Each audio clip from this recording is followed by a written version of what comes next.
الحمدللہ وحدہ الصلاۃ والسلام علی رسولہ الکریم اما بعد اعوذ باللہ من الشیطان الرجیم بسم اللہ الرحمن الرحیم۔ میری ماں اور بہنوں، میں آپ تمام کا آج کے اس اجتماع میں اسلامی طریقے سے استقبال کرتی ہوں۔ السلام علیکم ورحمۃ اللہ وبرکاتہ، جس کے معنی ہی آپ تمام پر اللہ سبحانہ و تعالیٰ کی سلامت، رحمت اور برکت نازل ہو۔ انشاءاللہ آج کا میرا عنوان ہے زبان کی حفاظت۔ دیکھیے، اللہ تعالیٰ کی بہت ساری نعمتیں ہیں اور اللہ کی نعمتوں میں ایک اہم نعمت زبان ہے۔ زبان گوشت کا ایک حصہ ہے جس کو ہڈی نہیں ہے۔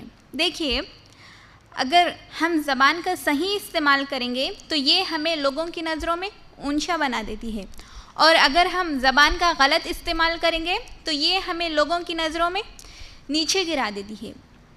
یہی زبان ہمیں جنت میں لے جاتی ہے جب ہم کلمہ پڑھتے ہیں لا الہ الا اللہ محمد الرسول اللہ، اور یہی زبان ہمیں جہنم میں ڈھکیل دیتی ہے جب ہم اللہ کے ساتھ شرک کریں گے۔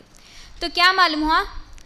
اگر زبان کا صحیح استعمال کریں گے تو یہ ہمیں لوگوں کی نظروں میں اونچا بنا دیتی ہے، اور اگر غلط استعمال کریں گے تو ہمیں لوگوں کی نظروں میں نیچا گرا دیتی ہے۔ اور یہی زبان ہی جس کا زخم لگا ہوا بہت کم بڑھتا ہے۔ دیکھیے، زبان کا زخم جس کو لگتا ہے نا وہ بڑھتا نہیں ہے، لیکن اگر تلوار کا زخم لگ جائے تو وہ جلدی بڑھ جاتا ہے۔ اگر کسی کو تلوار کا زخم لگ گیا ہو تو وہ جلدی بڑھ جاتا ہے دوائی کے ذریعے۔ اگر کسی کو زبان کا زخم لگ جائے، اگر کسی کا دل آپ نے زبان کے ذریعے دکھا دیا تو پھر آپ اس زخم کو بھر نہیں سکتے۔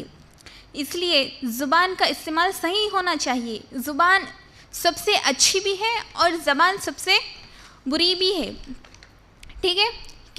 ایک واقعہ ہے، کسی بادشاہ نے کہا ایک آدمی سے کہ بتاؤ جسم کا سب سے اچھا حصہ کون سا ہے، لے آؤ۔ تو وہ آدمی گیا اور زبان کو لے آیا۔ تو وہ بادشاہ نے پھر سے کہا کہ بتاؤ جسم کا سب سے برا حصہ کون سا ہے، لے آؤ۔ تو وہ آدمی گیا، پھر سے زبان ہی کو لے آیا۔ تو کیا معلوم ہوا؟ زبان سب سے اچھی بھی ہے اور زبان سب سے بری بھی ہے۔ اس لیے زبان کا استعمال ہمیں صحیح طریقے سے کرنا ہے، اور اگر ہم زبان کا استعمال غلط طریقے سے کریں گے تو اس کا نقصان ہوگا، کیونکہ دو فرشتے ہمارے ساتھ لگے ہوئے ہیں اور یہ ہمارے تمام کاموں کو نوٹ کر رہے ہیں۔ اللہ تعالیٰ قرآن میں سورہ قاف آیت نمبر 18 میں فرماتے ہیں، جو کچھ تم اپنی زبان سے بات کرتے ہو نا، جو کچھ تم اپنی زبان سے نکالتے ہو نا، اسے ایک فرشتہ لکھ لیتا ہے۔ یہاں غور کریں، اللہ تعالیٰ اس آیت میں بول رہے کہ جو بھی تم بات کرتے ہو نا، جو بھی تم اپنی زبان سے چیز نکالتے ہو نا، اسے ایک فرشتہ لکھ لیتا ہے۔ اس لیے ہم لوگوں کو چاہیے کہ ہم اپنی زبان کا استعمال صحیح طریقے سے کریں۔ پھر اللہ تعالیٰ قرآن